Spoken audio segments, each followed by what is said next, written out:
such misalignment on the planet and within humanity is because we don't know what those higher vibrating emotions feel like. We've never felt them, and so we don't prepare ourselves to attain them. And yet those are the very energies that we should be bringing into ourselves, and we should be bringing and planting, anchoring onto the planet.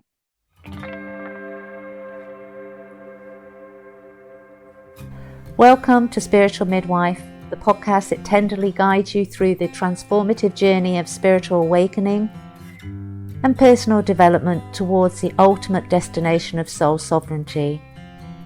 I'm Claire Attio, a medicine woman and dedicated guide to the profound realm of soul sovereignty, and you are listening to Spiritual Midwife.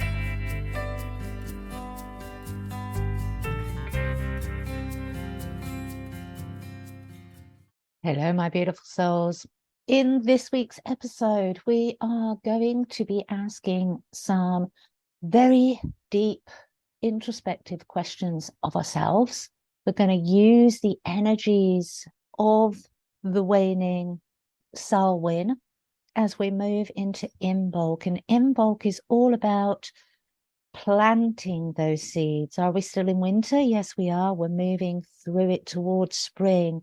But we've got a 2-week window here to really dig deep, to really get clear on our mission. And when I talk about mission, I talk about who we are. Our mission on this planet for each and every one of us is to find our true, authentic selves and to anchor joy, anchor peace, anchor harmony, anchor love on this planet, being of service. When our cups are full, when we have released that sense of lack, then we can unconditionally give to others. And so if you're in the car listening to this, I implore you to come back to it again when you're in a place and a space where you can sit in that darkness, in that stillness, and ask the questions of your heart, not of your head. This is not about the materialistic experience that we want on this planet. This is a deep, introspective soul exploration of who we are and what makes us tick, what will help us to tick. And in doing that, in asking those questions, we start to uncover some of the programs, some of the beliefs that really don't function for us, that hold us back.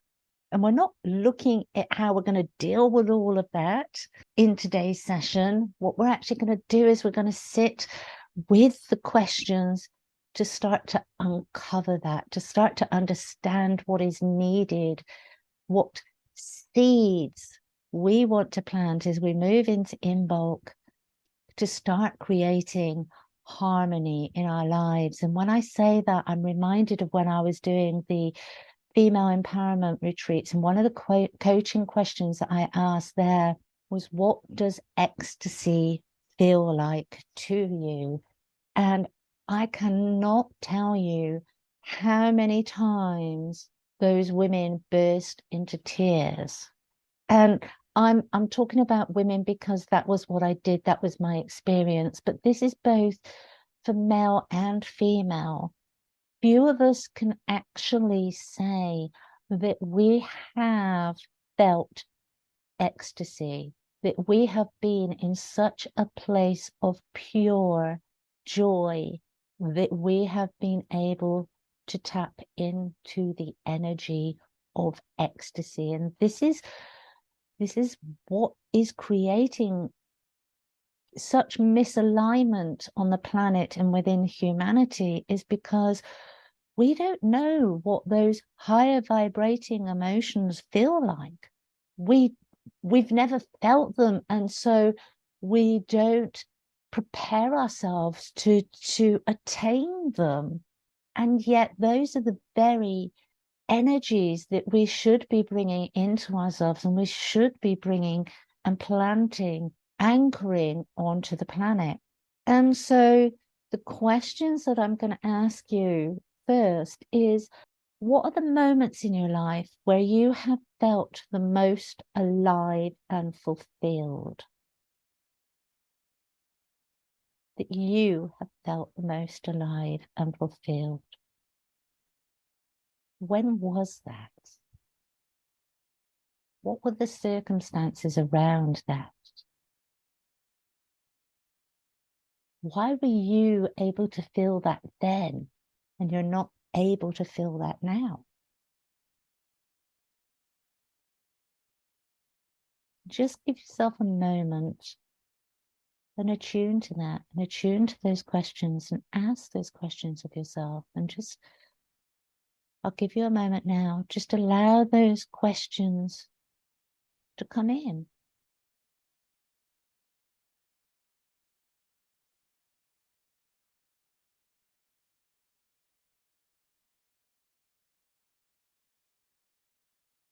And then to ask, what are the things that bring you the most joy?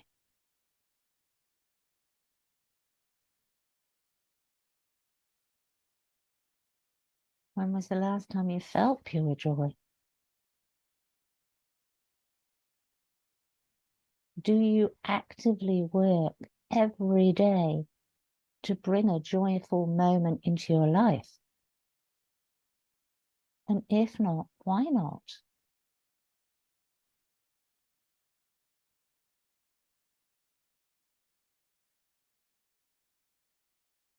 What is holding you back from pursuing your passions?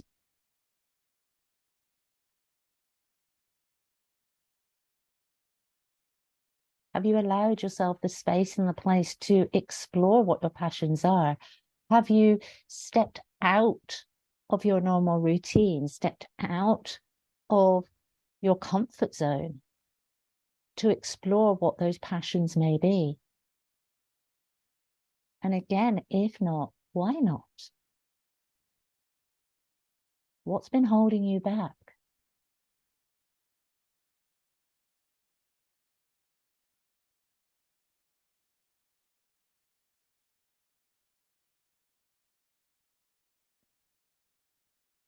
And the last question, which is it's a biggie. How can you use your gifts and talents to serve others? And when we talk about serving others, we talk about compassion. We talk about bringing a smile, bringing a warmth to the heart of another, letting them know that they are important, letting them know that they are loved, letting them know that you see them. That is a very big issue within society today, is people don't feel seen.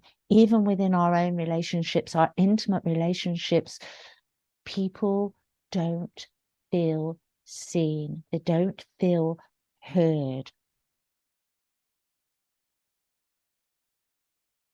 And so how can you use your gifts, your talents, your passions, the things that make you feel most alive and fulfilled, because those are your gifts. Those are your gifts. Those things that make you feel alive, make you feel fulfilled, fill you with joy and have you passionate about what you're doing. Those are your gifts. And how can you share those with others to brighten another's day? To share that joy, to share that happiness, to share that light, so that another may feel valued, may feel somebody knows I exist, may feel heard, seen. How can you share that? And there's so many ways that can be done. It's so many simple ways. Simply opening a door, giving somebody a smile, looking them directly in the eye. So many little ways within our actions, not just words, within our actions, our daily actions can actually bring compassion, can actually bring joy, can actually bring the acknowledgement that somebody sees me to another human. Don't underestimate the importance of that. Don't underestimate the amount of service that you are actually putting out into the world, the amount of positivity you're putting out into the world. How can you share your gifts and talents on a daily basis? How can you spread your light? And we do these exercises and we answer these questions in that darkness, in that stillness, from a place of love, obviously, but from our hearts, not from our minds, not from our intellectual minds. We breathe it down and ask those questions in our heart space. What are the moments when you felt the most alive, the most fulfilled? Now, a really good way of pulling this information, because when you've not done these kind of exercises before and you're not used to it, it can be quite challenging. You instantly take it to the head and I've got to get this right. It's like a test, it's questions. And no, that's not what we're seeking here. We're not seeking that. What we're seeking is for you to be in that stillness, to be in that quietness, to have that introspection and to have this deeper conversation with yourself, with your higher self. This is a conversation between you and the divine, conversation of what you need to anchor light and love within yourself so that you can live in peace, in harmony. Even when chaos is reigning around you, you can sustain that harmony because you're getting to know who you are. You're starting to live your true, authentic self. And it's very good at these times to write. I find personally auto writing to be really helpful when I sit in that darkness and I have my journal with me and I ask those deeper questions of me, and I just allow myself just to write, just to write whatever comes in. And very often I don't even acknowledge what I'm writing. I don't comprehend what I'm writing. I'm just writing and writing and writing. And more often than not, I just do one question at a time, because that can take 10, 15 minutes when you actually really attune yourself, allow those energies to come in through your higher self from that connection to divine, and allow your higher self to speak to you.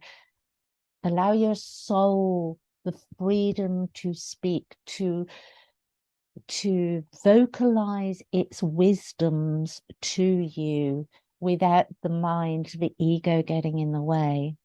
And some of the other questions that you can add to those original ones, or just to reword them if those original ones didn't resonate with you, is what is it that makes me alive? What is it that makes me alive?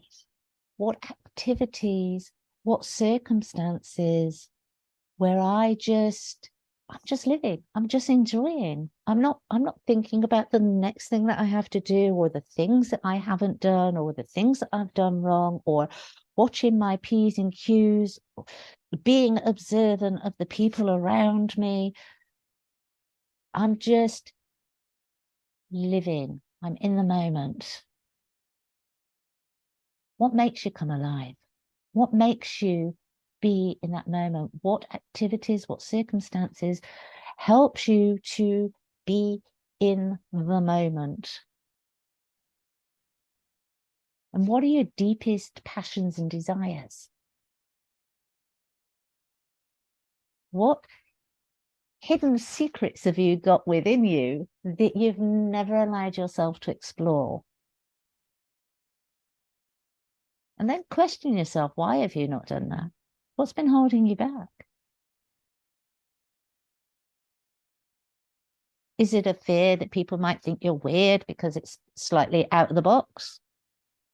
Is it because you have been brought up with beliefs and values that, yes, you abide by them, but they don't truly resonate with you? Is it something that a teacher said that made you very conscious of yourself? There are a lot of reasons, and this is how we start to undig what we need to heal. When we talk about healing, so many people go into the realms of conventional trauma, but a lot of the healing that is needed on the journey is to look at and examine our beliefs and our values that have been given to us by society, and we have just absorbed them and made them part of our life without really questioning whether that is true or right for us. And we have examples of this that you can easily see when you look at period dramas. You go back to the 1920s, go back to the suffragettes, for example, go back to that era where culture was very stoic and everyone knew their roles, and there is virtue in there being clarity, because with the clarity there's less chaos.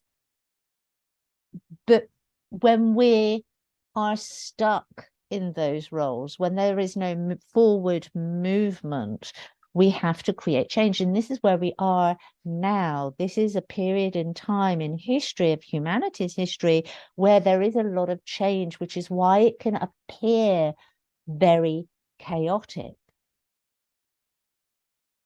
and very confusing. And this is why it's so important, in my belief, to gain that inner peace, to attain and be able to anchor the light of your higher self and divine into your very being and onto the planet, so that you have a really firm foundation on which to stand. So even when the earth is rocking, you can stand tall. You can continue to be a positive influence on this planet. You can continue to live life in peace, in harmony, in joy. And you can help others to do that. We all know that we can help so much more, that when we're in a really good place ourselves, we can give that lending hand to another. One of the questions that is really important that not everybody likes to ask is, what breaks your heart? What breaks your heart? What hurts the most? And then examine why that hurts. And very often when our heart breaks that deeply, it's because somebody close, somebody that we trusted, has broken that trust, has betrayed us in some way, shape, or form. And the heartbreak comes from the fact that we take that personally. And so I encourage each and every one of you to step away from that personal aspect and to almost give yourself a bird's eye view. What was actually going on?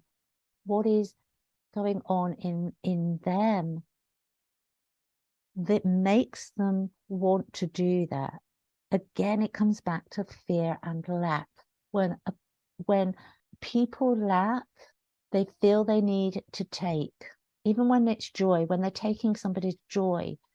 This is everything. And we're not talking about possessions here. We're talking about emotional imbalances and trying to get that balance. Samhuinn is all about introspection, our emotional clarity. So when people break our hearts, yes, we do usually take it personally until we've walked the path of ascension, of the spiritual journey, where we actually learn that when people hurt, it's a projection of their own pain. Hurt people. But yeah, it does feel bad. It does genuinely hurt when those nearest and dearest break our hearts. But when we can step away from taking that projection and making it our own. And we can actually build the self-worth and the self-value from this journey, to put that barrier up and go, whoa, okay, that hurt, but that's not mine. I'm not taking that into my energetic body. That is not mine. I'm sorry you are in such pain, but that does not belong to me, and you can take that back. Or that can be transmuted with love and sent back to the ethers.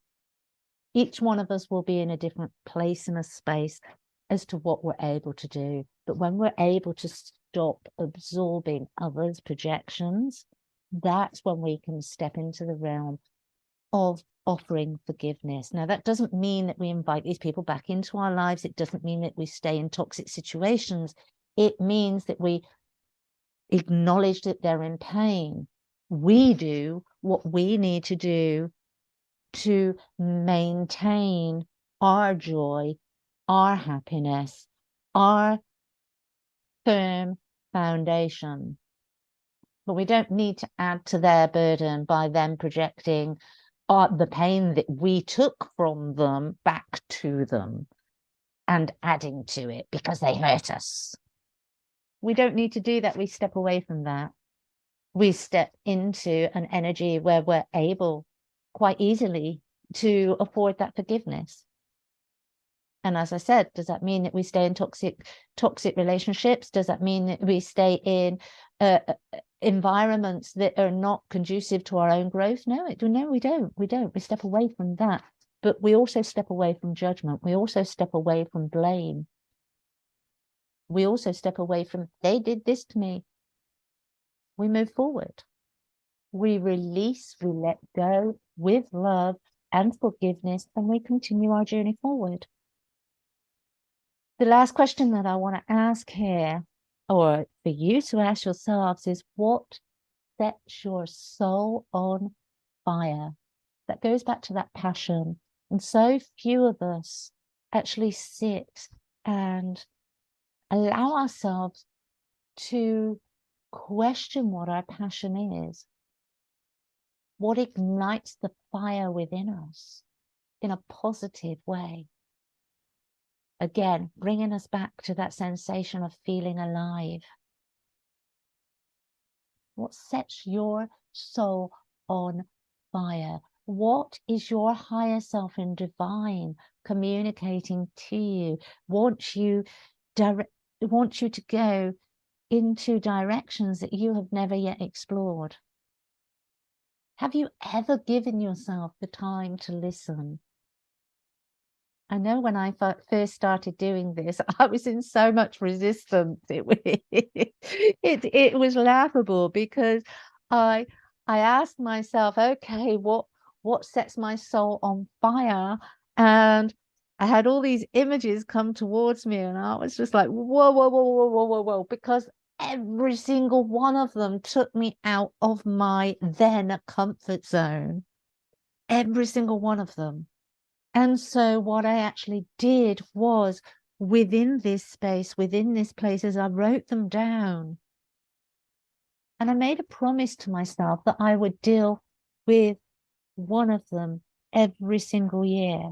I would deal with the resistance. I would give myself a year. As time went on, it was much easier to speed up that process. But there has to be honesty with yourself. What are you willing to do at the moment to actually address some of these elements of self that you're uncovering and need to change? Because as I said at the beginning, change creates chaos. Change creates uncertainty. Change brings up a lot of fears. And so we have to look at those fears before we can actually even start to change. We have to uncover the root cause of those fears, and we have to kind of dig that out of ourselves and send it back to ether with love. And that all takes time. It all takes energy. It all takes commitment. And so we need to be realistic as to what we are willing, because when we have those fears, we're going to have a huge amount of resistance, and pushing against that resistance on an energetic level, it's going to take huge amounts of energy. It's going to take huge amounts of work. And so understanding that, be honest with yourself. What do you, in the coming year, when we move into Imbolc and we start to plant those seeds of our own personal growth, what do you feel able to deal with comprehensively? And I think that's the key, comprehensively, not skimming over, but digging deep into yourself. What do you feel able to dedicate to yourself? Are you going to deal with one fear, or are you going to deal with two fears, or are you going to deal with whatever comes up for you? It will be different for all of us, but be honest, make those intentions. And as we say in the coaching world, the smart intentions, so that they're attainable, so that at the end of the year, you're able to celebrate yourself and go, I did it. I did it. I am moving forward. We're not in a race. This is not a race. And that is the one thing I want to leave you with as I finish this podcast is we are not in a race. So often we race against ourselves, and there's absolutely no need. We have the whole of our lifetime. That is why we're here. It's not about the finish line. It's about the journey. It's about the daily commitment to self, to step forward, to grow, to learn, to expand and ascend. So I hope that's of help. In our next episode, I have the wonderful Rachel Thompson with me. She's our guest speaker, Reiki with Rachel. Some of you may know her. I have sent people in her direction before, an amazing Reiki master with amazing energy. And it's such an illuminating podcast, bringing so much energy forward for each and every one of us. So if you've not yet subscribed, please do so that you don't miss that episode. Until the next time, take care. God bless.